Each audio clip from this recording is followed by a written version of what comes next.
శ్రీ గురుభ్యో నమ, మాతృభ్యో నమ, పితృభ్యో నమ, శ్రీ విజయదుర్గా పరాదేవతాభ్యో నమ. భారతదేశంలో పుట్టడం అంటేనే ఎన్నో జన్మలు చేసుకున్నటువంటి అదృష్టం. సనాతన సంప్రదాయంతో అనేక మంది యోగులు మహాత్ముల యొక్క తపస్సు కారణం చేత, అనేకమైనటువంటి పీఠాలు మఠాల యొక్క స్థాపన కారణం చేత ఈ యొక్క విశేషమైనటువంటి వెలుగు, వేదవాన్మయమైనటువంటి యొక్క మహిమాన్వితమైనటువంటి శక్తి దశ దిశలా వ్యాప్తి చెందుతూ ప్రపంచానికి కూడా తలమానికమైనటువంటి దేశం భారతదేశం. ఈ దేశంలో అనేకమైనటువంటి చక్కటి పీఠాలు మఠాలు అన్నీ కూడా ఎంతో సమృద్ధిగా ఇవాళ హిందూ వైభవం కోసం కృషి చేస్తున్నాయి. ఇందులో భాగంగా మన హైదరాబాదు అలాగే ఆంధ్రప్రదేశ్ రెండు ప్రాంతాలలో, విజయవాడలో చక్కగా పీఠాలు నిర్వర్తించి వీటన్నింటి ద్వారా హైందవ సంస్కృతి యొక్క వైభవానికి కోసం కృషి చేస్తున్నటువంటి పెద్దలు శ్రీ శ్రీ శ్రీ చిన్నజీయర్ స్వామి వారు ఎందుకో మరి ఇటీవల కాలంలో వారు కొన్ని సరైనటువంటి సమాచారాన్ని అందుకోకుండానే కొద్దిగా ఈ యొక్క చరిత్రను వక్రీకరిస్తూ చెప్పినటువంటి కొన్ని అంశాలను కొద్దిగా వాటిలో కొన్ని మార్పుల్ని వారి దృష్టికి తీసుకురావాలన్న సంకల్పంతో ఇవాళ మేము ముందుకు రావడం జరిగింది. స్వామి, మీరు ఇటీవల ఒక వీడియోని, అంటే మీరు చెప్తున్నటువంటి మంగళాశాసనాల్లో భాగంగా ఒక వీడియో వచ్చింది. ఆ వీడియోలో మనం దాంట్లో ప్రత్యేకంగా ఈ పీఠ స్థాపనల గురించి శంకర భగవత్పాదుల వారు ఏ రకమైనటువంటి ఈ చతురాన్మయాల నిర్మాణంలో వారికి భాగం లేదంటూ, అలాగే విద్యారణ్య స్వామి వారు ఈ 4 పీఠాలు ఏర్పరిచినట్టు, అలాగే శంకర భగవత్పాదుల వారు నారాయణ పరాయణుడు అని చెప్తూ ఆయన సాక్షాత్ వైష్ణవులంటూ ఇటువంటి విషయాల్ని, సందేశాలని తెలియజేస్తూ మీరు ఒక వీడియోని మొత్తం కూడా అది అంతా వ్యాప్తమైంది. దీని మీద కొన్ని వ్యతిరేకమైనటువంటి ప్రచారాలు కూడా మొదలయ్యాయి. ఇది వ్యతిరేకమైన ప్రచారాలు కాదు, వాస్తవంగా కూడా జరిగిన విషయాన్ని మీ దృష్టికి తెస్తున్నాను స్వామి.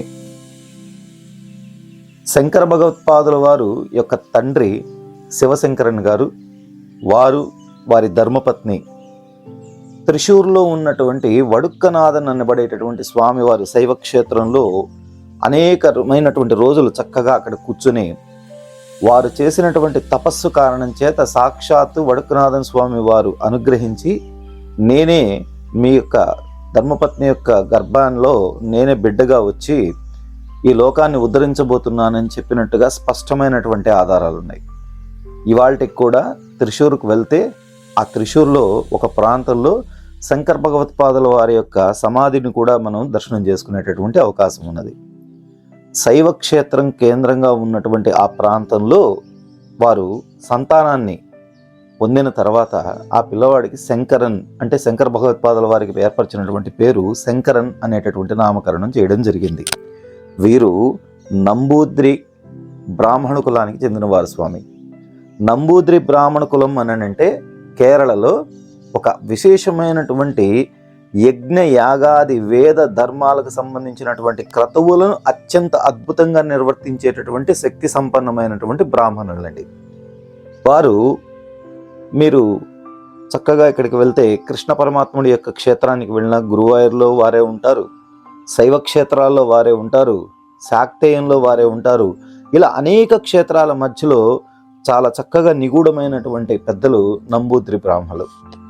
ఈ నంబూద్రి బ్రాహ్మణుల మధ్యలో శంకర భగవత్పాదుల వారు చిన్న వయసు నుంచి కూడా వారు శివ కేశవులు యొక్క భేదతత్వం ఏమీ లేనటువంటి ఆచార సంప్రదాయాల్లో మెలుగుతూ ఆ ఆచారానికి అనుగుణంగా మాత్రమే వారు జీవించినట్టుగా స్పష్టమైనటువంటి ఆధారాలు ఉన్నాయి. ఆ తదనంతరం వారు సన్యాస దీక్ష తీసుకున్న తర్వాత వారికి ఆదిశంకరులుగా శంకరులుగా కూడా నామాన్ని ఏర్పరచడం జరిగింది. ఇది కాలక్రమేణా ఏర్పడినటువంటి నామం. ఇక శంకర భగవత్పాదుల వారి ఇంటి దైవంగా కృష్ణ పరమాత్ముడు ఎన్ని క్షేత్రాలలో ఎంతోమందికి ఎన్నో కుటుంబాలలో ఇటు శైవ కుటుంబం కావచ్చు, వైష్ణవ కుటుంబం కావచ్చు, ఇంటి దేవతగా వెంకటేశ్వర స్వామి వారు ఉంటారు. అలాగే కృష్ణుడు ఉంటారు, శైవ శివుడు ఉంటారు, రకరకాలండి. సాక్షాత్ ఇవాళ తిరుమలలోని వెంకటేశ్వర స్వామి వారి క్షేత్రానికి కూడా క్షేత్రపాలకులుగా ఈశ్వరుడు ఉన్నారనేటటువంటిది వాస్తవం.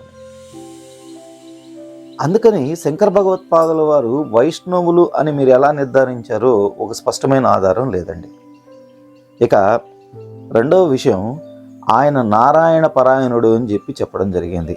వారు కేవలం సాక్షాత్తు నారాయణుడికి సంబంధించినటువంటివి మాత్రమే గ్రంథాలని కాకుండా అనేకమైనటువంటి అమ్మవారి స్తోత్రాలు, సౌందర్య లహరి మొదలుకొని ఈశ్వర స్తోత్రాలు, శివానంద లహరి మొదలుకొని అనేకమైనటువంటి కాలభైరవ స్తోత్రం కావచ్చు, వీటన్నింటినీ కూడా అత్యంత అద్భుతంగా రాసి భక్తులందరి యొక్క విశేషమైనటువంటి వారి యొక్క భక్తి భావాన్ని పెంచినటువంటి ఘనత శంకర భగవత్పాదుల వారిది.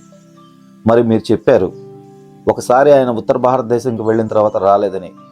భారతదేశం మొత్తం 3 పర్యాయాలు పర్యటించినటువంటి ఘనత శంకర భగవత్పాదుల వారిది. మీరు శంకర విజయం అనేటటువంటిది కనుక చదివితే అందులో స్పష్టమైనటువంటి ఆధారాలు ఉన్నాయి.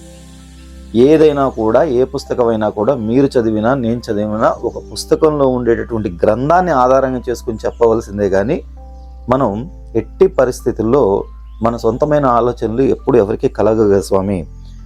ధర్మం కోసం కృషి చేస్తున్నటువంటి పెద్దలైనటువంటి మీరు ఎవరో ఇచ్చినటువంటి ఒక సమాచారాన్ని ఇలా బహిరంగంగా ఇలా అందరి ముందర చెప్పడం కొద్దిగా మాకు బాధేసింది. ఎందుకంటే గూడూరులో మీరు అనేక పర్యాయాలు పర్యటించినప్పుడు మీ దగ్గర ప్రసాదం తీసుకుని మీరు ఉన్నటువంటి పీఠంలో విజయవాడకు వచ్చి మీ దగ్గర ఆశీస్సులు తీసుకున్నటువంటి ఆ యొక్క మరచిపోలేనటువంటి రోజులు అవన్నీ కూడా.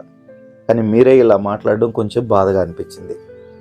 తర్వాత ప్రత్యేకంగా శంకర భగవత్పాదుల వారు ఈ యొక్క చతురాన్మాయ పీఠాలను గురించి అసలు ఆయనకి సంబంధం లేదు అన్న విషయం చెబుతూ విద్యారణ్య స్వామి వారి గురించి చెప్పారు. స్వామి, మీ దృష్టికి ఒక చిన్న విషయం తెస్తున్నాను స్వామి.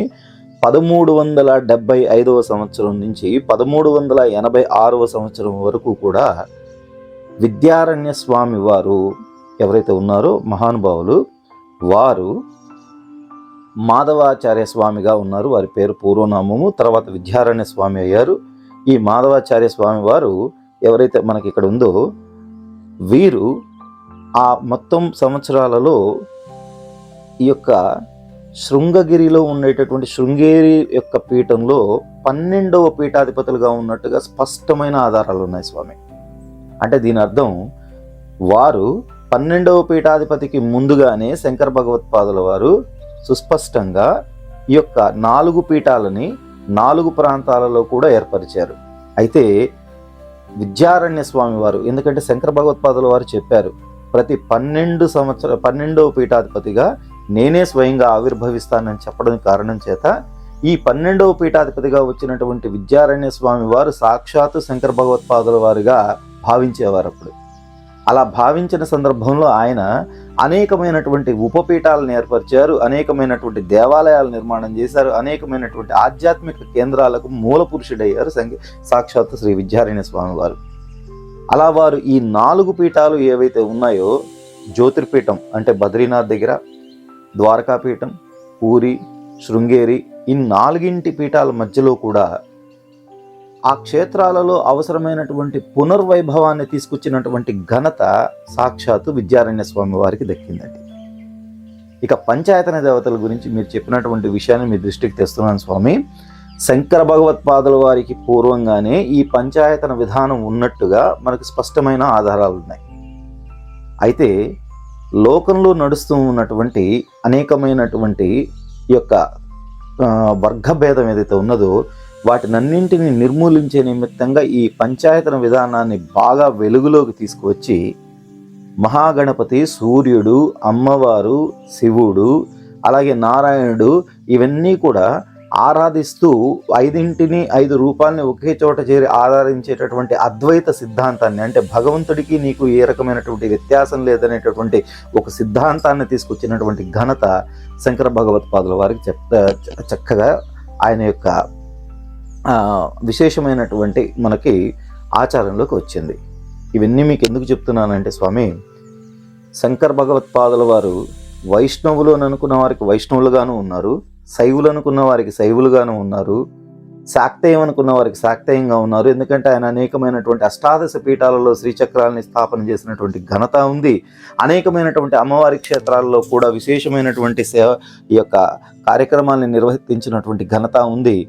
సాక్షాత్ స్వామివారు కేదార్నాథ్ దగ్గరికి వెళ్ళి కేదార్నాథ్ దగ్గర నుంచి తపస్సు చేసి హిమాలయాలలో అనేక సంవత్సరాలు తపస్సు చేసుకుని మళ్ళీ తిరిగి ఈ భాగానంతా కూడా తిరిగినటువంటి ఘనత శక్తివంతమైనటువంటి వారు సాక్షాత్ శంకర భగవత్పాదుల వారు అని చెప్పి స్పష్టమైనటువంటి ఆధారాలు ఉన్నాయి. కాబట్టి ఇంత స్పష్టమైనటువంటి ఈ ఆధారాల మధ్య ఆయన మనం ఏ విధంగా అయినా ఆలోచించినా కూడా ఆయన సాక్షాత్ పరమాత్ముడు కాబట్టి మనకు ఉన్నటువంటి దేవతలు ఎవరైతే ఉన్నారో 100 మంది దేవుళ్ళనైనా ఆరాధించవచ్చు, 1,00,000 మంది దేవుళ్ళని రూపాలైనా ఆరాధించవచ్చు. రూపం ఒక్కటి మాత్రమే, ఆ యొక్క శక్తి ఒకటి మాత్రమే. భిన్నమైనటువంటి రూపాలలో ఆరాధించేటటువంటి ఘనత ఒక్క హిందూ ధర్మానికి ఉందన్నటువంటి విషయాన్ని స్పష్టంగా తెలియజేసినటువంటి గణనీయమైనటువంటి శక్తి కలిగినటువంటి మహానుభావులు మీరు అటువంటి విషయాలను అనేక సందర్భాల్లో ప్రవచనం కూడా ఇచ్చారు. ఇవాళ మీరే ఇలా మాట్లాడడం చాలా బాధాకరమైన విషయంగా అనిపించింది. అందుకే ఎప్పుడూ కూడా ఇటువంటి వివాదాల మధ్య ఎప్పుడూ వేదికకి రానటువంటి నాబోటి వాడు కూడా ఇవాళ మా మనసులో ఉండేటటువంటి భావాల్ని తమ ముందర పంచుకోవాల్సిన పరిస్థితి వచ్చింది. స్వామి, దయచేసి ఆధారభూతంగా ఉన్నటువంటి గ్రంథాలకు భిన్నంగా ఎవరో మీ పక్కన కూర్చొని చెప్పేటటువంటి వారు మాటలను దయచేసి వినకుండా సనాతన ధర్మానికి కట్టుబడి ముందుకు వెళ్తున్న మీరు మీ యొక్క క్షేత్రంలో అనేకమైనటువంటి హిందూ ధర్మానికి సంబంధించినటువంటి కార్యక్రమాన్ని నిర్వర్తిస్తూ ముందుకు వెడుతూ ఇవాళ గణనీయంగా ఈ యొక్క ఆంధ్రప్రదేశ్లో విశేషమైనటువంటి అనేకమైనటువంటి సంఘాలు, ప్రత్యేకించి సమరసత సేవా ఫౌండేషన్ కావచ్చు, ధర్మజాగరణ కావచ్చు, ఇవన్నీ కూడా రాష్ట్రీయ స్వయం సేవకు ద్వారా వచ్చినటువంటి సంస్థలు కావచ్చు, ఇవన్నీ ఏవైతే ఉన్నాయో వీటితో పాటుగా అనేకమైనటువంటి ధార్మిక సంస్థలు ఏవైతే ఉన్నాయో వాటి ద్వారా ఎక్కడైతే మత మార్పిడికి గురవుతున్నటువంటి ప్రాంతాలు ఉన్నాయో ఆ ప్రాంతాల మధ్యలో ఉన్నటువంటి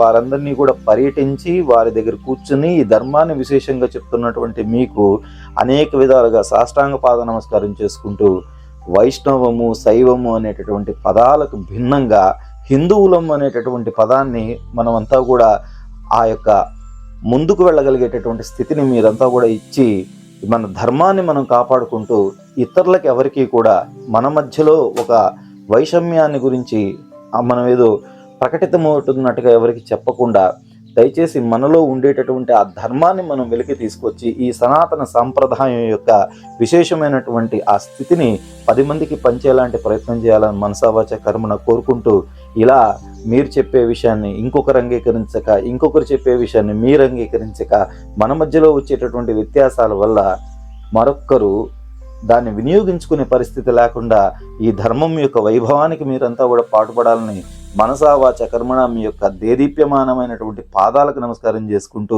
అనేక మంది ధర్మాత్ములంతా కూడా, అనేక మంది పీఠాధిపతులంతా కూడా, అనేక మంది మఠాధిపతులంతా కూడా ఇవాళ ఈ ధర్మం కోసం చేస్తున్నటువంటి కృషిలో మీరు కూడా భాగస్వామి సమిధలాగా ఉన్నటువంటి మీ యొక్క విశేషమైనటువంటి మీ ధర్మం మరింతగా హిందూ వైభవానికి కృషిగా ముందుకు వెళ్ళాలని మనసావాచ కర్మణ కోరుకుంటూ హరి ఓం తత్సత్ శుభం భవతు.